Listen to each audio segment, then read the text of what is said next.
Muy buenas tardes a todos. Muchas gracias por acompañarnos nuevamente. Hoy vamos a seguir hablando sobre los cuidados paliativos. Queremos darle las gracias y la bienvenida al doctor Daniel Domínguez, que hace 15 días se comprometió y nos está cumpliendo esta, que para beneficio de todos. Y pues ustedes ya conocen a Claudia Ramos, que hoy nos va a ayudar también con esta charla, a la cual le invito a que continúe Claudia con el conversatorio. Muchísimas gracias, Juan Carlos. Buenas tardes. Bueno, un saludo general para todos los que nos acompañan a través de este medio en este conversatorio de los miércoles. Como siempre, con unas ganas infinitas de compartir con ustedes unos temas importantes para nuestro tema del cuidado informal. Para la Red Latinoamericana de Cuidadores es un honor, pues, siempre contar con profesionales y con cuidadores formales que nos apoyan y nos dan formación en estos temas que son de vital importancia. El tema de cuidados paliativos es un capítulo bien importante dentro del tema del cuidado.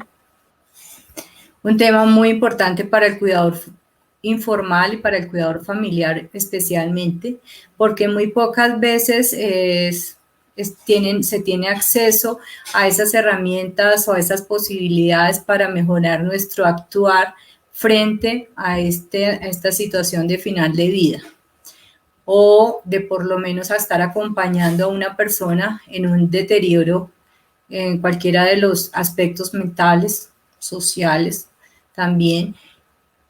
Por esa razón, nosotros le hemos dado esta oportunidad al conversatorio para hablar de cuidados paliativos. Vamos a recordar un poco el tema, qué es y de qué se trata. Y lo principal que vamos a manejar hoy son los temas de comunicación, la forma como nosotros vamos a hablar del tema, nos vamos a dirigir, nos vamos a relacionar con los otros y vamos a aprender por lo menos a tener nociones de lo que esto pasa. Vale la pena recordar que la Red Latinoamericana lo que pretende siempre es dar una oportunidad a estos saberes, ofrecer esta alternativa para que nos demos cuenta que como cuidadores informales y familiares tenemos con la capacitación la oportunidad de hacer mucho más llevadero cualquiera de estos aspectos del cuidado que no son fáciles, que son agobiantes, como hemos dicho muchas veces, pero que también están hablando de una vocación y de la vocación más hermosa, que es la solidaridad en acompañar a alguien que nos necesita. Entonces, bienvenido, Daniel. Muchísimas gracias. Yo creo que ustedes recuerdan que Daniel pues es de formación de psicólogo con especialización en la parte de cuidados paliativos, escritor, una persona que nos habla también a partir de una forma bonita que es la narrativa, la literatura, que tiene esas herramientas que nos pueden ayudar a nosotros para mejorar esta comunicación. Entonces, bienvenido, muchísimas gracias y vamos a empezar entonces para dar nuestro marco general de lo que son los cuidados paliativos y luego vamos con el tema a desarrollar hoy, que son todo el tema de la comunicación en cuidado paliativo. Hola Claudia, buenas tardes y buenas tardes a todas las personas que en este momento están conectadas.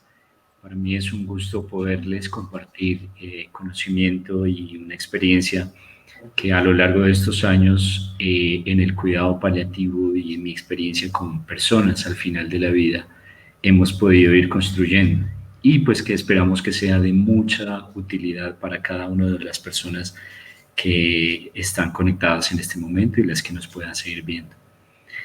Un poco para hacer un recuento general de qué es el cuidado paliativo, en la anterior reunión habíamos comentado que se trata de generar más que un tratamiento, un acompañamiento a personas que han sido diagnosticadas con enfermedades que son o que se caracterizan por ser terminales o personas que están en fases muy avanzadas de una enfermedad, teniendo como características la irreversibilidad de la enfermedad, la progresión de la misma y la degeneración que esto puede causar a nivel físico, emocional, psicológico, ¿sí? Psicomental del paciente, lo cual implica una intervención integral de parte del equipo profesional.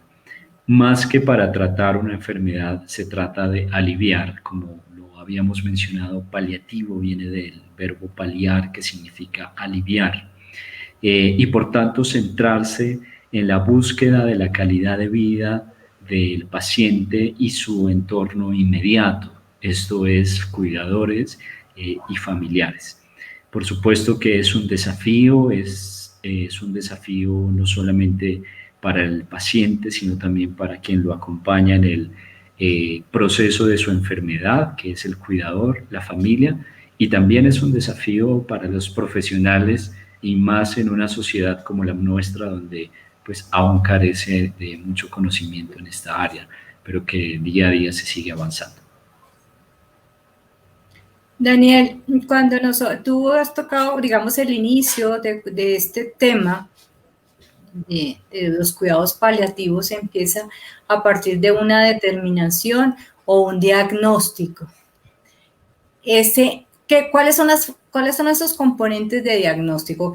¿Cuál es esa parte, el eje fundamental de un diagnóstico? ¿Cómo empieza uno a abordar un diagnóstico? En ese caso vamos a tener dos puntos de vista, que es cuando la persona que ya está afectada por el diagnóstico de pronto no tiene los alcances de comprensión, que puede suceder, y también al que está al lado, que puede ser ese cuidador familiar, o por lo menos ese familiar, y anexo a él un cuidador informal. Muy bien. Bueno, el diagnóstico, como te mencioné, siempre remite a esas tres características generales que debe de cumplir, que es la irreversibilidad de la enfermedad, la progresividad y la degeneración que se va causando a nivel físico y mental, ¿sí? Cuando, como ejemplo, lo más típico pues es un cáncer, pero pueden haber otro tipo de situaciones o diagnósticos en el que estas características también se cumplen, incluso en pacientes no oncológicos, ¿sí? Pacientes que probablemente sufrieron de eventos cerebrovasculares y que están pues, en un estado muy avanzado de su enfermedad y otro tipo de diagnosis que facilitan o que permiten determinar un cuidado paliativo y ya no un cuidado basado solamente en el tratamiento y o la rehabilitación. Pues como te mencionaba, el objetivo en el caso del cuidado paliativo es el alivio y la búsqueda de la calidad de vida tanto del paciente como de la familia. El momento del diagnóstico es un momento que en principio corresponde a una comunicación de parte del equipo profesional. Como lo mencionábamos la vez pasada, no es una responsabilidad de la familia transmitir un diagnóstico o un pronóstico y no es responsabilidad de la familia adjudicarse esta tarea, porque para eso están los profesionales, que se supone deben estar preparados para transmitir de la manera más humana y más cercana un diagnóstico de este tipo. Ahora bien, lo que sí se recomienda en el momento de transmitir la información, si el paciente es consciente, pues en principio la idea de que se pueda transmitir y facilitar esta información, si el paciente está consciente, es que él sea el primero en enterarse de lo que está sucediendo, ¿sí? Pero normalmente ocurre lo contrario. El que primero se entera es el familiar o el cuidador. Y por tanto el cuidador y el familiar, sin querer queriendo, terminan cargando con un peso de esta responsabilidad que no es de ellos, ¿sí? Entonces lo ideal es que esa información en principio llegue al paciente. Si el paciente no está con las facultades cognitivas necesarias para comprender este tipo de diagnóstico, pues obviamente que en ese caso es importante transmitirle a la familia el diagnóstico. Ahora bien, hay una recomendación muy particular para los profesionales y es que normalmente para llegar a un diagnóstico, ejemplo, como un cáncer, ¿sí? Como un cáncer, no ocurre de la noche a la mañana, ¿sí? No es que llegaste al hospital y ya tienes cáncer y te quedan 3 meses. No, normalmente hay un historial de solicitudes, demandas, intervenciones que el mismo paciente está consultando. Porque previamente hay algunas dificultades o algunas incomodidades de parte del paciente que lo han llevado a tomar los servicios en salud y que por tanto, pues su médico tratante, digamos que se va enterando de cómo avanza el proceso de enfermedad hasta llegar al punto de decir, bueno, esta persona tiene esta enfermedad y es momento de comunicársela. Lo ideal es que esa comunicación sea paulatina, por fases, ¿sí? Y que no sea como tan agresiva, por decirlo así, porque esto puede producir un shock emocional. E incluso hay un síndrome, si no estoy mal, se llama como el efecto post-noticia, post-diagnóstico, y es que a las personas que se les transmite un diagnóstico como tú tienes un CA de estómago, ¿sí? Un cáncer, no sé, de piel, etcétera, pues sencillamente en el momento de recibir la información, solamente capturan el 40% de la información y la atención se dispersa. Por tanto, en adelante no va a estar enfocado en la información que el médico le va a estar transmitiendo. Pero esto ocurre cuando la información se da de choque, ¿sí? Cuando no ha habido una preparación previa. Entonces, esta recomendación básicamente es más que para los cuidadores, es para los profesionales, que son realmente los indicados en transmitir este tipo de diagnósticos. Sí, un poquito lo que quería resaltar en este primer momento es porque cuando uno está dando las recomendaciones, se le olvida la rapidez de las situaciones, la forma como llegas al médico, la forma como se suceden las cosas, que no siempre son lo mismo, ¿verdad? Para cada quien. Ni son las mismas situaciones, ni son los mismos síntomas, ni las mismas respuestas, porque hablamos de la individualidad y de cada historia particular, pero sí hay un marco general. Y es decir que, por ejemplo, lo que tú acabas de decir es muy importante. Nosotros a veces creemos que con una sola conversación o con una sola vez que te hayan dicho una cosa, ya la comprendes. Sabemos que al momento de dar un diagnóstico, el médico todavía está incorporado en su lenguaje de medicina y a veces no logra, entonces como que al final es como cuando va uno al banco y le dan toda la retahíla de lo que se va a ganar o le van a quitar y al final la gente pregunta, bueno, pero mi platica, ¿cómo va a quedar?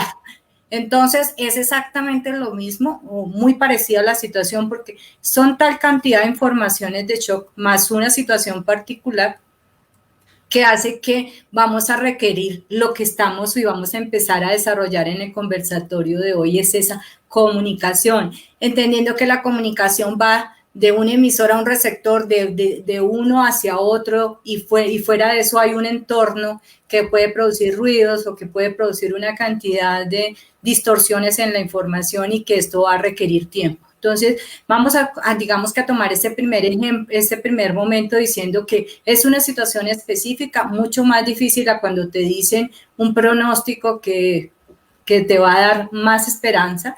No querían, por eso se va a trabajar muchísimo sobre el tema que propusimos al principio, a cómo llegamos a ese final de vida. Entonces, estamos hablando de la comunicación, estamos hablando de lo que es importante, entonces, uno de los del siguiente momento es hablar de esas habilidades.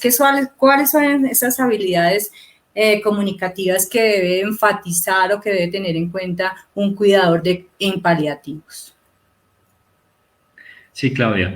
Bueno, a propósito de lo que tú comentas desde ese primer momento que es el diagnóstico, un poquito me voy a devolver, que me parece importante que todas las personas conozcan, y es cuáles son sus derechos ¿sí? Como más fundamentales cuando uno inicia un tratamiento de cuidado paliativo después, o de una intervención de cuidado paliativo después de haber sido diagnosticado con una enfermedad que lo requiere.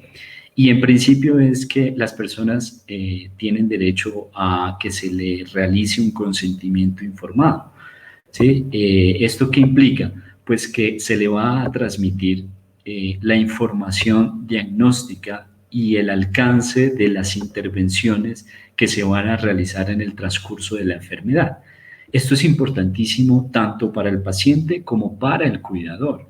Y el rol del cuidador aquí es muy importante porque muchas veces en medio del shock, pues el paciente no está como en las condiciones, como te digo, emocionales de comprender todo y por tanto necesita también del apoyo emocional y el apoyo administrativo, por decirlo así, para empezar a gestionar lo necesario en ese transcurso de su proceso de enfermedad y de lo que va a venir en adelante.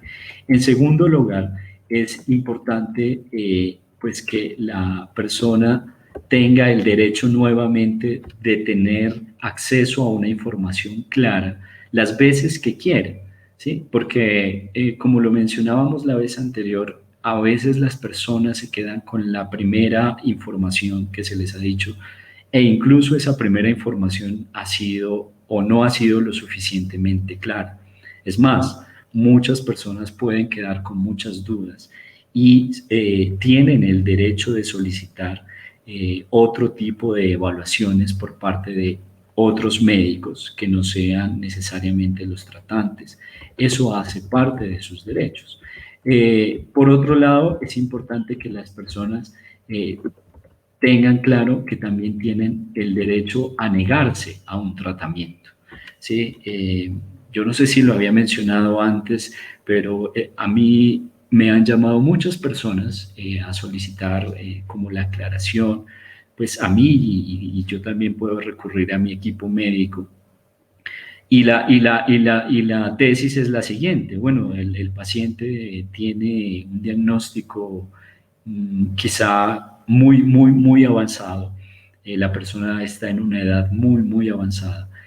No obstante, los médicos, digamos que han solicitado hacer un tratamiento de quimioterapia u otro tipo de intervenciones que pueden ser muy invasivas, como la intubación o la realización de gastrostomías o traqueostomías, etcétera, ¿sí? Que en su momento, por supuesto, son intervenciones necesarias, pero que también dependen del momento en el que se encuentre o de la etapa en el que se encuentre la persona respecto a su enfermedad. Porque si no es el momento adecuado para hacerlo, este tipo de intervenciones o tratamientos pueden convertirse en iatrogénicos, es decir, generar más mal que bien, ¿sí? Y esto puede estar afectando también la calidad de vida de las personas. Entonces, sí es importante que las personas conozcan este tipo de derechos, así como también el derecho a tener instrucciones previas o voluntades anticipadas, ¿sí? Que es una invitación no solamente para las personas que están en una condición de enfermedad muy avanzada, sino es una invitación para todas las personas, ¿sí? En su momento yo creo que todos deberíamos plantearnos la oportunidad de hacer una voluntad anticipada para que nuestra autonomía, incluso después de que nosotros cognitivamente pues no estemos funcionales o capacitados, se pueda hacer nuestra voluntad y se pueda pues finalmente realizar lo que realmente queríamos con respecto a nuestra vida y nuestra salud. Eso por un lado. Bueno, y pasando ya como tal al tema de que nos convoca el día de hoy, que es la comunicación. Es importante que las personas que se desenvuelven como cuidadores tengan presente que los objetivos de una buena comunicación y cuidado paliativo básicamente se remiten a tres cosas. Primero, a identificar las preocupaciones del paciente, ¿sí? El paciente puede tener muchas preocupaciones que por una mala comunicación muchas veces se dejan de identificar y por tanto se dejan de intervenir. En segundo lugar, pues obviamente es importante que en la comunicación se genere empatía y confianza y por tanto esto también va a facilitar reducir el nivel de ansiedad y reducir el nivel de incertidumbre del paciente frente a su proceso de enfermedad. A modo de ejemplo, yo les comparto una historia. Hace algún tiempo me llamaron porque tenían una paciente y la paciente había ingresado producto de un evento cerebrovascular. La paciente no quería dejar ir a su esposo, el esposo llevaba ya una semana hospitalizado con ella. Ella tenía dificultad para comunicarse porque tenía hecho su traqueostomía.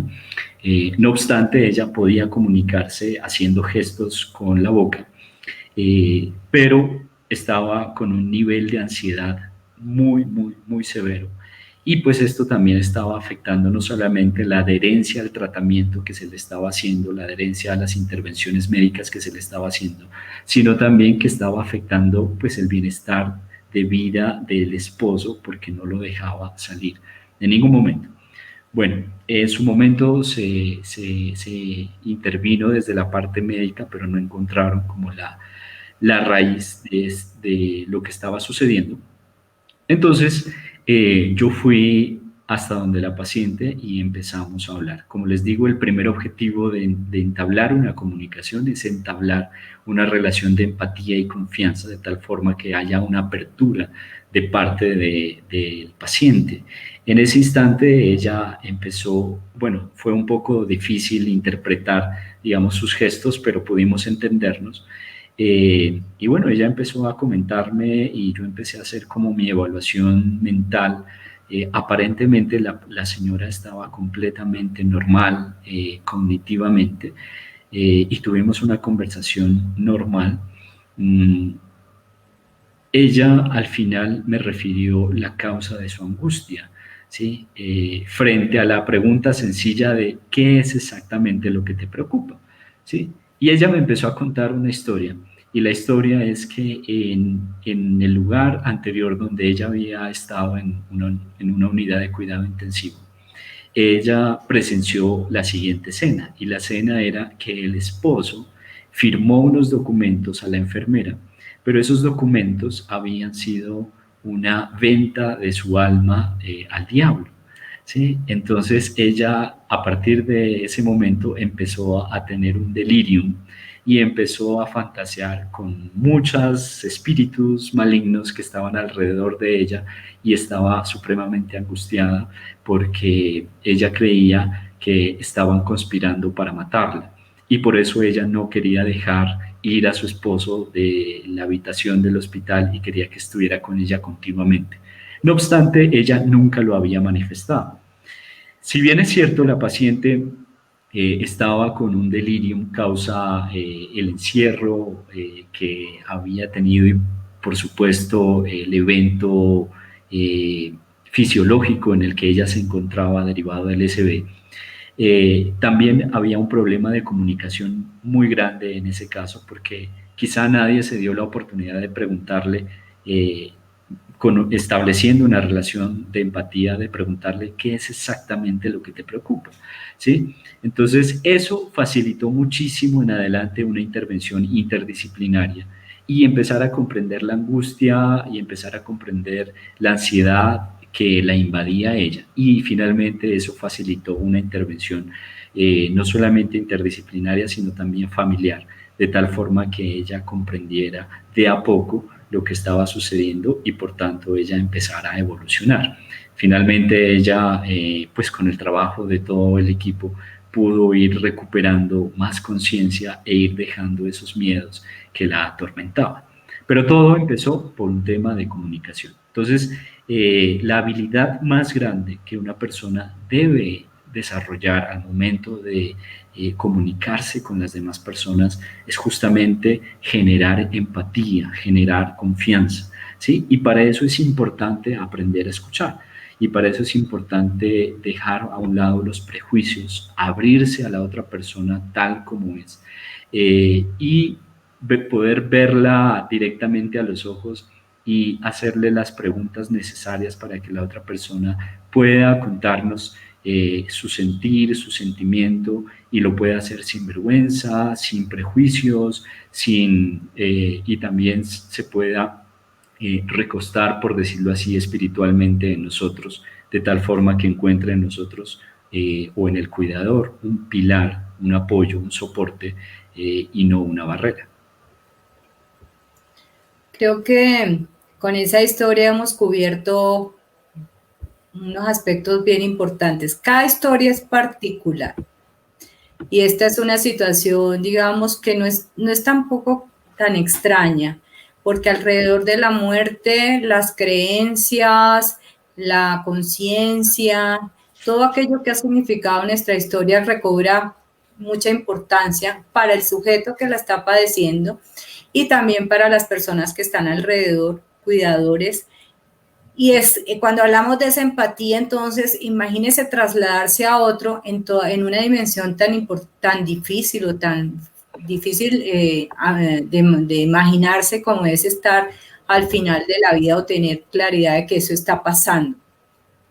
Entonces, tú has tocado un tema bien importante que nos llevaría a que si ya tenemos un objetivo de comunicación, que es poder transmitir esta información en todas sus dimensiones y tener tiempo de escucha y tener tiempo de hacer ese proceso. Tú hablas de un equipo profesional y efectivamente cuando hablamos de profesionales, hablar de un entrenamiento, hablar también de unas posibilidades de acercarnos al tema, de examinarnos como cuidadores en esas barreras que nosotros podemos producir a través de prejuicios religiosos, filosóficos, culturales, que nos dicen, no, yo sí sé qué es lo que tiene que hacer, yo sí le voy a traer o yo sí le voy a solucionar, sin escuchar lo que está pasando, porque es escuchar al paciente y es escuchar todas las señales que se están produciendo. Entonces, eso creo yo que nos habla de la escucha activa, ¿verdad, Daniel? Nos deja ya como Claro. en el escenario de lo que significa cómo soy yo activo escuchando, no actuando sin escuchar. Sí, por supuesto. Sí, por supuesto. Entramos en el campo de la escucha y para eso es importante que reconozcamos las principales barreras de una buena comunicación, ¿sí? Y para mí es fundamental, primero, que nosotros como cuidadores y en general en nuestras relaciones humanas, sea cualquiera que sea el tipo o la naturaleza de la relación humana, en principio no hagamos tantas suposiciones, porque cuando hacemos suposiciones llegamos con una teoría sobre el mundo del otro y lo que hacemos es intentar encajar a la otra persona en nuestra propia teoría o nuestro propio paradigma personal. Pero desde ahí arrancamos de manera equívoca, porque como tú lo has dicho, cada persona es un universo y cada persona se experimenta, se vive en el mundo de una manera completamente singular. En segundo lugar, es importante no comparar a los pacientes con otros pacientes, justamente por eso, porque cada experiencia es única. En tercer lugar, es importante no criticar los tratamientos, ¿sí? Puede que yo sea médico incluso dentro de la propia familia, pero cuando el paciente ha aceptado un tratamiento, pues lo más importante es que se legitime y que haya un apoyo frente a esa decisión también que el paciente ha tomado. Y de ahí también va de la mano una responsabilidad muy grande y es no generar falsas expectativas, ¿sí? Por muy altas o por muy bajas, como lo mencionaba anteriormente, es importante no creernos dioses como para decirle a la persona en un mes te vas a recuperar o en un mes vas a morir, ¿sí? Que cualquiera de los dos extremos son patológicos y pueden estar obviamente generando un desequilibrio psicológico y espiritual en la persona. Y de la mano, como hablamos de no caer en los extremos, pues es importante tampoco destruir la esperanza de las personas, ¿sí? Todas las personas tenemos derecho a tener una esperanza en su medida y por tanto es importante respetar esa fe o esa esperanza que cada persona tenga sin que nosotros nos envolvamos demasiado frente a las expectativas, porque finalmente no es el rol del cuidador en este caso, ni siquiera es el rol pues, del equipo profesional, más bien el rol del equipo profesional es dar unas guías de lo que puede ir sucediendo y colocar sobre la mesa todas las posibilidades que hay hasta el último momento en el que el paciente pueda desenvolverse. Lo otro es, digamos que no evitar que el paciente haga preguntas a veces difíciles, ¿sí? O incómodas. Realmente hay preguntas como, ¿tú crees que me voy a morir? ¿Tú crees que en poco vaya a estar muy poco tiempo, etcétera? Aunque son preguntas incómodas y difíciles, especialmente para el cuidador. Es importante permitirle al paciente que también las haga, así no tengamos una respuesta. Y por supuesto estamos en el deber de decir con honestidad y con sinceridad, mira, yo no lo sé, ¿sí? O frente a esto, bueno, podemos investigarlo, podemos ir hasta donde el médico, podemos preguntarlo, porque tampoco nos podemos adjudicar una responsabilidad de dar todas las respuestas, porque sencillamente pues no las vamos a tener. Y lo otro importante es no confundir al paciente con tratamientos o con pócimas mágicas que se nos pueden estar ocurriendo y que también pueden ser dañinas para los pacientes. Y finalmente es importante no olvidarse de nuestro lenguaje no verbal, ¿sí? Todo es susceptible de ser interpretado. Todo es susceptible de ser interpretado y en cualquier relación que establecemos humana, pues sencillamente estamos constantemente transmitiendo significados, transmitiendo un sentido y es importante que seamos muy conscientes de la forma en cómo nosotros nos desenvolvemos frente al otro. Esto puede facilitar una comunicación más adecuada, esto puede facilitar una comunicación más cercana y por tanto también facilitar una comunicación más empática con las personas, de tal forma que ellos se sientan personas, se sientan reconocidos y encuentren un lugar para expresarse. El ser humano está hecho de palabras y cuando uno no puede expresarlas, pues sencillamente las palabras empiezan a salir de otra manera, incluso de manera somática. Entonces, esa es la importancia de que uno pueda hablar con otra persona y también comunicarse, ¿no? Porque hablar y comunicarse no siempre equivale a lo mismo. Uno se puede comunicar de muchas maneras. Sí, es cierto. Esperamos que hayamos logrado meternos en ese entorno para mejorar nuestras habilidades de comunicación y utilizar las herramientas adecuadas. Pienso que un camino de esto para llegar a cumplir como con por lo menos un gran porcentaje de esto que hemos mencionado significa lo natural que es hablar de un tema. Es tan natural hablar que estás embarazada, que vas a tener un hijo, que va a llegar una vida y todo el mundo tiene muchas cosas tan bonitas que decir, mira, va a llegar, te vas a sentir así. Y esto se va hablando dentro de un panorama bien suave, bien alentador. Y por supuesto estamos digamos, culturalmente por no tratar el tema de la muerte, por no estarlo trayendo a nuestra cotidianidad, a nuestro diario pensar, entonces no lo volvemos tan natural y al no ser natural comenzamos a crear mitos, creamos barreras, creamos palabras que no son o significados que no son o a interpretar, como tú lo has dicho, lo que yo pienso que sí, que es que todos los demás lo están compartiendo. Como es un tema que se ha tratado casi siempre con esta doble faz de que es importante, pero que es mejor no llamarla, la muerte, entonces ahí vamos a encontrar que esto no se vuelve tan natural para hablar. Entonces, ¿cómo es qué tan importante es hablar de la muerte y cómo nos va a ayudar muchísimo a entender el cuidado paliativo. Pues, como tú decías, no es simplemente para cuando estemos en situaciones de final de vida, sino estemos en nuestra vida cotidiana. Hay un reto muy grande en el cuidado. Para mí, de pronto, uno de los retos más importantes del cuidador es justamente la comunicación en sí misma. Cuando no somos capaces de comunicarnos con la otra persona de manera efectiva, siempre vamos a correr el riesgo de malinterpretar las situaciones y por tanto eso puede generar otro tipo de dificultades, incluso a nivel del mismo tratamiento. Como les decía al inicio, suponer puede ser muy peligroso, y más en el tema del acompañamiento de una persona con una enfermedad terminal o con requerimientos de cuidados paliativos.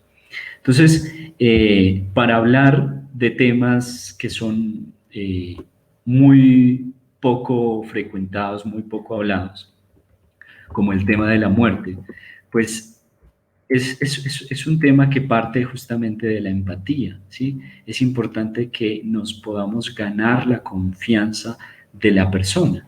Cuando nosotros entramos en el mundo de la otra persona, cuando podemos verlo como es, cuando podemos aceptarlo como es, cuando podemos mirarle a los ojos y sencillamente escucharle, preguntarle por su historia, preguntarle lo que le preocupa, pues de inmediato podemos entrar en su mundo también de significados, de miedos, y naturalmente, sin ser forzado, puede uno ingresar a temas más específicos como el tema de la muerte. Yo he tenido la oportunidad muchas veces de hablar con mis pacientes de este tipo de situaciones y específicamente de su propia muerte, sin necesidad de establecerme el objetivo de hoy voy a hablar sobre la muerte. No, el objetivo es hoy quiero hablar con él y sencillamente quiero entrarme y adentrarme en su mundo de significados y preguntar por las cosas que más le preocupan. Cuando tú le preguntas a una persona con una enfermedad muy avanzada, cuando tú le puedes preguntar y él es capaz de responderte sobre sus principales preocupaciones, siempre va a salir el miedo a la muerte, ¿sí? Y claramente es un tema un poco paradójico porque hablar de la muerte en el caso de las personas vivas que nunca han muerto, pero que la contemplan como una posibilidad inevitable, pues puede ser incómodo, y más si está de intermedio ligado a sentimientos de apego y de un vínculo amoroso o filial, lo cual va a ser mucho más difícil tocar el tema. Entonces, es importante en principio escuchar cuáles son los miedos, las preocupaciones de las personas y también ser muy específicos, no utilizar, siempre se recomienda no utilizar eufemismos, ¿no? Cambiar la palabra muerte por otras palabras que probablemente no se entiendan o parezcan, ¿sí? O nos dé pena decir explícitamente muerte. Es importante que la persona en principio exprese todas esas emocionalidades y sentimientos y miedos respecto a la muerte. Y es importante comprender el concepto de muerte que la otra persona puede tener, porque no es lo mismo hablar con una persona, por ejemplo, de muerte, que en su esquema de creencias, para él la muerte es, no sé, significa la puerta abierta a la reencarnación, o significa la puerta abierta al cielo, significa otra oportunidad, o significa finalmente una tragedia. Entonces, el tema de hablar de la muerte realmente es la excusa perfecta para volver a tocar los temas pendientes de la vida, de la persona y del paciente, de tal forma que esto le permita volverse a ver a sí mismo y reencontrarse con su sentido de vida. El tema de hablar sobre la muerte con pacientes en estas condiciones es un tema realmente para hablar de la vida, de lo que falta para concluir de la manera más plena y armoniosa la vida. ¿Sí? En esas conversaciones sobre la muerte con mis pacientes hemos vuelto la mirada a lo que hace falta para que esa persona se pueda ir tranquila, ¿sí? Y para que esa persona pueda concluir su vida de tal forma que diga, pues valió la pena haber vivido. Y que nunca es tarde, uno creería, y ese quizás es uno de los tabúes o uno de los mitos que existe frente a estas etapas de la vida durante la enfermedad, y es pensar que ya no hay absolutamente nada que hacer.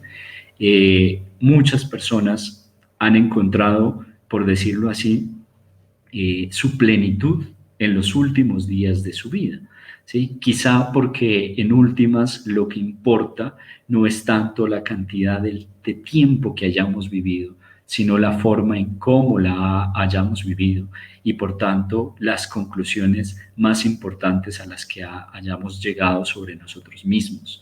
Yo creo que esa es el valor de poder hablar con una persona acerca de la muerte, y por tanto la recomendación es esta, ¿no? Permite que el tema de la muerte siempre sea una excusa para hablar de la vida y de lo que falta por vivir, de los pendientes, de las cosas que hay por hacer y que por tanto son importantísimas para que esa persona pueda morir en paz, pueda morir dignamente y también pueda dejar un legado importante para las personas que quedan vivas. Nosotros hemos hablado mucho sobre la persona afectada y los que estamos alrededor. Estos que estamos alrededor, como cuidadores, como familiares, pues vamos a tener que también tomar mucha conciencia de cómo como tú decías, ese rol, cómo nos involucramos y cómo esa forma de involucrarnos también puede afectar la no calidad de lo que estamos buscando. Entonces, precisamente este tema está dirigido a estas personas, a familiares, a cuidadores informales que de pronto con esta vocación solidaria de acompañar también tienen que hacer como pausas, tienen que tomar un ejercicio real de lo que está pasando, una reflexión, aplicar, digamos, también todas estas habilidades y todos estos consejos que estamos oyendo, porque definitivamente es algo que nos afecta y nos puede afectar muchísimo y que nos puede de pronto quitar oportunidades de acompañar con una calidad. Esto forma parte también de cuidados paliativos, de formarnos qué es lo que estamos haciendo con por ejemplo, con esta conversación y con unas formaciones que también se pueden hacer al respecto. Hablemos de eso, de cómo abordar a los cuidadores, cómo es ese apoyo también de parte de la psicología, de parte del equipo de cuidados paliativos para la familia, incluso cuando ya está puede haber ya llegado el final de vida de un paciente o de una persona. Bueno, los profesionales tenemos una tarea muy importante relacionada con el cuidado de los cuidadores. Y lo principal es, primero, educar tanto al paciente como al familiar respecto a la enfermedad que ellos tienen. Eso es lo primordial, educarlos, permitirles entender de la manera más sencilla cuál es el comportamiento de la enfermedad, qué se puede esperar, ¿sí? Qué posibilidades hay de que suceda. Por supuesto, como yo he mencionado, es importante no dar expectativas concretas, por ejemplo, en términos de tiempo, ¿sí? Que algunas veces algunos médicos lo suelen hacer, lo cual yo discrepo demasiado. Como decir, te faltan 6 meses o muy probablemente vas a vivir 6 meses. Me parece que eso puede generar incluso un shock emocional muchísimo más grande y terminar afectando también orgánicamente a las personas. Entonces, la principal tarea es educar al paciente y al cuidador respecto al comportamiento natural, por decirlo así, de la misma enfermedad. En segundo lugar, es importante, o los profesionales tenemos la gran responsabilidad de formar a los cuidadores, no solamente en términos a nivel psicológico o emocional, sino también de facilitarles unas herramientas básicas de cuidado, cómo movilizar al paciente, cómo cambiarlo de pañal, cómo limpiarle, no sé, cómo darle de comer, ¿sí? Cómo utilizar las herramientas de nutrición cuando no es por la vía normal, cómo administrarle los medicamentos que pueda administrarle, etcétera. Estas herramientas facilitan mucho la vida del cuidador y permiten que el cuidador no viva tanto en la incertidumbre y por tanto sea un apoyo en el cuidado del paciente más que una barrera, ¿sí? Porque claramente en el intento de hacer algo bueno, de ayudar al paciente, muchas veces el cuidador puede estar tomando decisiones que son erradas y que por el contrario le van a hacer daño al paciente, por supuesto sin la intención de que eso sea así, ¿sí? Recuerdo muy bien el caso de una cuidadora que le quitaba el ventilador mecánico, le quitaba la cánula, la cánula de oxígeno al paciente, porque ella pensaba que quitándole el oxígeno, pues el paciente iba a hacer más esfuerzo para poder respirar por sí mismo, pero estaba ocurriendo todo lo contrario. Lo que estaba ocurriendo es que pues sencillamente se estaba quedando sin oxígeno y eso no estaba contribuyendo de la mejor manera a la recuperación o al tratamiento del paciente. ¿Y por qué sucede esto? No porque haya una mala intención, sino porque no había una educación adecuada respecto a cosas básicas que debe saber el cuidador y que por tanto es importante que sepa para que haya una mayor adherencia al tratamiento o a la intervención que se esté haciendo. En tercer lugar, es importante que los cuidadores no se sobrecarguen y que esta sobrecarga puede suceder derivada de muchas emociones que no han sido bien gestionadas. Por ejemplo, la culpa. He visto cuidadores que prácticamente se hospitalizan con sus pacientes y que están día y noche, día y noche, día y noche cuidando del paciente, pero muchas veces lo hacen porque no han gestionado cierto tipo de emociones y lo cual los hace sentir excesivamente comprometidos, ¿sí? Por supuesto, hay situaciones donde el paciente carece de una red de apoyo y en ese caso amerita, digamos que de pronto un acompañamiento más grande de parte del cuidador. No obstante, es importante negociar con los equipos interdisciplinarios, pero también con el resto de la red de apoyo de familiares o cuidadores, de tal forma que no haya una sobrecarga solamente en un solo cuidador. Entonces, aquí es donde llegamos al concepto de democratizar el cuidado, ¿sí? De que se pueda establecer como un compromiso de cuidado, pero democráticamente, ¿sí? De acuerdo a las condiciones de cada familiar, de acuerdo al tiempo de cada familiar y, por supuesto, también los equipos de profesionales tienen el deber de acompañar a estos familiares y también de facilitarles espacios de diálogo y de conciliación, porque derivado de la enfermedad de un paciente, la segunda fase, yo siempre he dicho, es pues un movimiento sistémico a nivel de toda la familia. ¿Esto qué significa? Significa que derivado de la enfermedad de una persona, siempre van a empezar a surgir muchas dinámicas a nivel familiar e incluso pueden haber muchos conflictos, ya sea por la responsabilidad de quién va a asumir el cuidado del paciente, quién va a hacer este tipo de trámites, quién va a tener el tiempo para hacerlo, y bueno, muchas otras situaciones que pueden terminar o en la desunión de la familia o por el contrario en la unión familiar más sostenible, más estable, incluso en la reconciliación. Entonces, la apuesta también de los profesionales es por facilitar estos espacios de diálogo entre la familia y que ellos puedan tomar la enfermedad del paciente no solamente como un proceso doloroso, sino como un proceso que, a pesar del dolor que esto puede generar, se convierta en una oportunidad para volver a unirse y que finalmente es una unión que le va a causar un efecto positivo al paciente, ¿sí? Los pacientes, como te mencionaba en la reunión anterior que teníamos, muchas veces las preocupaciones de las personas al final de la vida deja de ser la muerte en sí misma, sino por el contrario, ¿qué va a pasar con las personas que queden vivas? ¿Qué va a pasar con mis hijos? Y si se quedan peleando, ¿qué?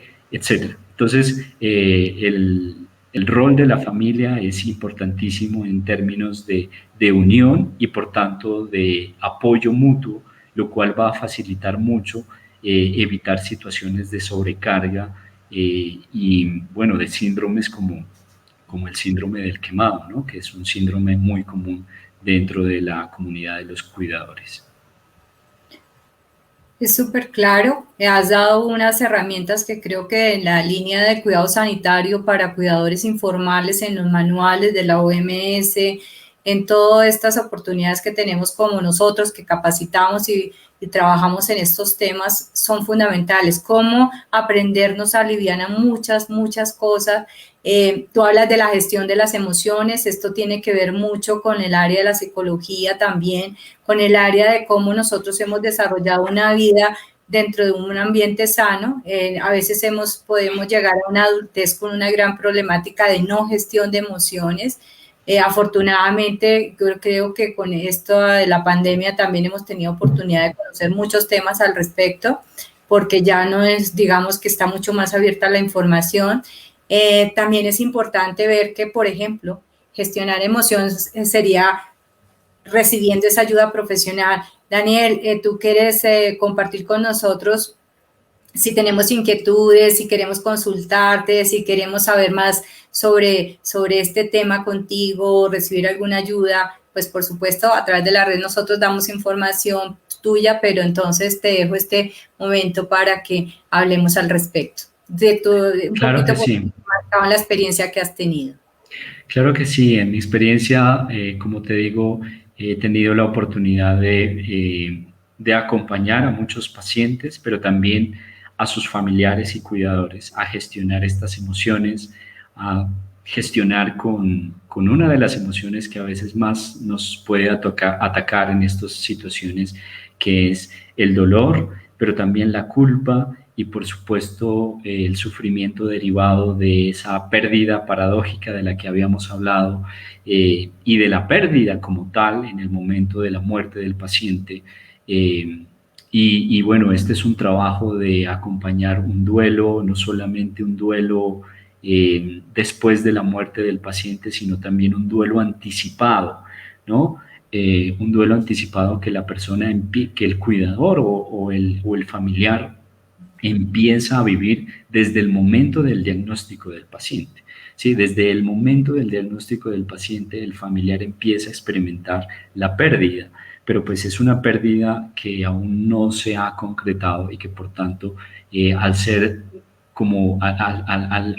no estar concretada, pero ser un poco evidente de que va a suceder, pues puede generar muchísima más ansiedad y otros síndromes como la depresión.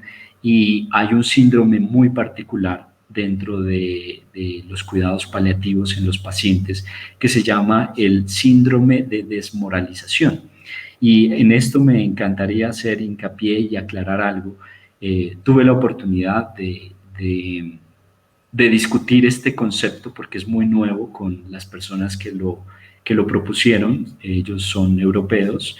Y es un tema que afecta a muchísimas personas, no solamente en el ámbito del cuidador, sino también del paciente. Mira que hay muchos pacientes que pueden ser mal diagnosticados, por ejemplo, con una depresión, ¿sí? Pero lo que tiene el paciente en realidad no es una depresión, sino es un síndrome de desmoralización, porque las características no son estrictamente las necesarias para definir un trastorno depresivo mayor, etcétera, y por tanto esto puede generar también intervenciones que no son las más adecuadas sobre los pacientes, como intervenciones psiquiátricas que no requieren en su momento, sino que más bien requieren de un acompañamiento psicológico o incluso un acompañamiento espiritual, de tal forma que le ayude a gestionar más que una depresión, es pues realmente un vacío existencial o una falta de sentido de vida al final de la vida,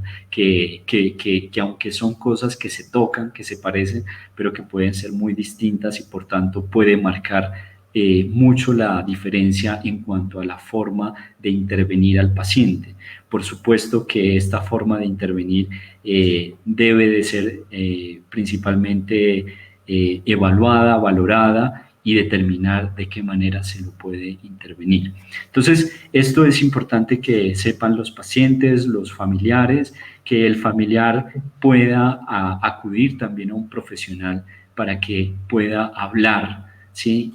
Hablar de las cosas que muchas veces no puede hablar ni para sí mismo ni para el paciente, y que pueda gestionar su propia historia y su propia relación frente al proceso de enfermedad que está viviendo el paciente y frente a esa pérdida que está vivenciando.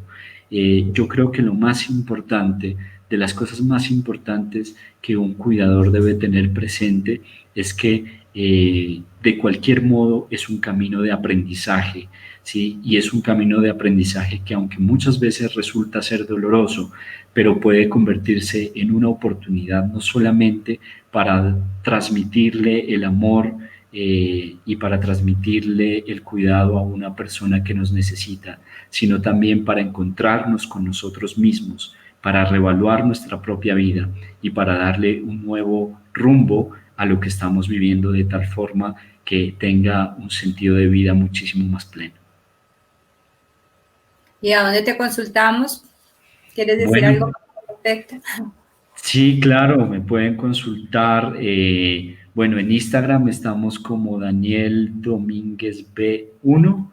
Y pues para las personas que están en Colombia o que están en otro país, nos pueden consultar a través de el número 322-539-7375. Y bueno, si las personas están acá en Bogotá, podemos hacer consultas presenciales, pero también las podemos hacer de manera virtual, aprovechando justamente esta situación de salud pública en la que nos encontramos. Sí, nosotros tenemos una red de voluntariado donde nuestros profesionales que son miembros de la red y que forman parte de nuestros equipos prestan todo este tipo de servicio a solicitud de las personas y al seguimiento que nosotros hacemos a nuestros cuidadores. Entonces, pues vale la pena resaltar que esto está también a disposición de nuestros cuidadores a nivel latinoamericano y que contar también con estas ayudas como las de Daniel y como a partir de su experiencia sería importante. Y yo quisiera resaltar que nos han quedado muchos temas por fuera porque son de mucha profundidad. El tema de los fármacos, de la parte de cuando nosotros tenemos que averiguar muchísimo más sobre qué es lo que está pasando con las intervenciones en nuestro paciente, qué decisiones y la toma de decisiones al respecto basados en información requieren mucho más profundidad, requieren de una atención específica. Para eso hay muchos profesionales ya en el nivel ya de cuidadores formales que nos pueden ayudar, porque tomas de decisiones es una cosa también, un aspecto y una dimensión bien importante en cuidados paliativos. Entonces, digamos que esto apenas ha sido como una abrebocas y como una intención muy grande de parte de la Red Latinoamericana de Cuidadores de hablar de un tema vital, de un tema que nos está acompañando diariamente con este tema de la pandemia también. Es un tema que nos pone en alerta y que seguramente es motivo de inquietud y de búsqueda de certezas. Entonces, Daniel, muchísimas gracias y esperamos entonces, no sé si Juan Carlos, ya que está aquí, nos pueda comentar cómo nos ha ido, si hay preguntas y qué inquietudes hay. No, primero agradecerle a Daniel por su excelente compartir sus experiencias y la guía que nos está dando. Aquí tenemos varios cuidadores que han pasado con cuidados paliativos y hablan de la paciencia, de la empatía y que también hay que formarse, que hay que prepararse para poder trabajar cuidados paliativos, no solamente con amor, como siempre decimos. Como siempre encontramos cuidadores que con la experiencia que han tenido, pues tienen cosas para aportar y que siempre son bienvenidas. Eh, Básicamente es eso. Esto da para mucho más conversatorios que pues vamos a estar molestando a Daniel aquí adelante, pues lo coordinaremos. Y con Claudia, ustedes saben que este año la red está entrando en este campo de paliativos porque sabemos que es la importancia que tiene para todos los lugares informales. Entonces, Daniel, te vamos a seguir molestando nuevamente. Mil y mil gracias por tiempo. Eh, y como él dice, pues podemos apoyarnos nosotros como cuidadores aquí en Colombia y en el exterior también por medio virtual. Pongo a la orden pues todas las redes sociales, los medios de comunicación de la red. Si ustedes se quieren contactar con él, pues nosotros podemos ser el vehículo de contacto. No, eso es, Claudia, y también muchísimas gracias a ti. No sé si ustedes quieran decir algo ya para cerrar. Dejemos que Daniel se despida.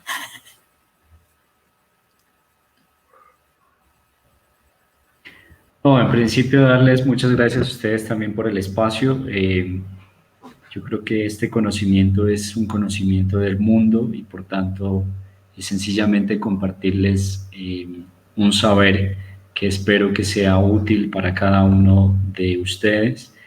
Yo los invito muchísimo a mirar al otro, ¿sí? A mirarlo al otro y a reconocer en el rostro del otro no solamente a un cuerpo andante, sino también a un ser humano capaz de expresar todo lo que siente, de expresar una historia, de expresar una vivencia, de expresar un dolor.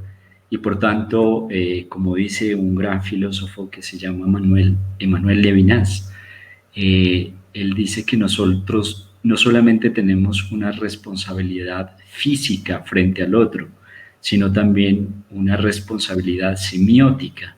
¿Esto qué significa? Que nuestra responsabilidad con el otro no solamente arranca en el cuidado físico, sino también en el cuidado de las palabras, de los significados, de los gestos que nosotros tenemos frente al otro, porque cuando nosotros lo abordamos, cuando hablamos con él, pues tenemos una responsabilidad muy grande de hacerle sentir también que es una persona que existe, que no importa la condición en la cual se encuentre, de todas formas es importante para nosotros. Entonces, mil y mil gracias a todos y ojalá ahí tengamos pues otros espacios para compartir más conocimiento con ustedes.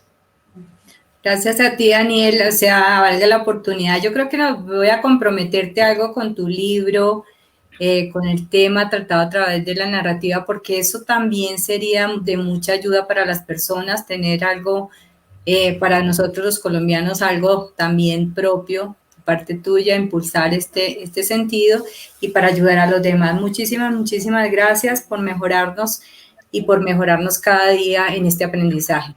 Yo creo Claro que por que aquí sí. creo que ya terminamos. Claro que sí, muchas gracias y sí, muy Sí, pronto muchísimas estaremos gracias. haciendo el lanzamiento oficial del libro. Muchísimas gracias a los dos. Seguramente que ese libro va a ser de mucho éxito, Daniel. Darle las gracias a todos los que nos acompañaron y a todos los que verán esta grabación más tarde. Saben que todos los miércoles estamos aquí para compartir con ustedes temas que nos interesan a los jugadores y que nos sirven para irnos formando. Dentro de 8 días vamos a estar trabajando el tema del maltrato del adulto mayor, que lo trabajaremos con la psicóloga Claudia Romero de la red y con la gerontóloga Gloria Carrión, directora de la red Educador. Entonces los esperamos dentro de 8 días. Muchísimas gracias. Un abrazo cuidador para todos. Cuídense mucho y nunca se olviden que la Red Latinoamericana de Cuidadores está para servirles y para apoyarlos. Hasta dentro de 8 días. Que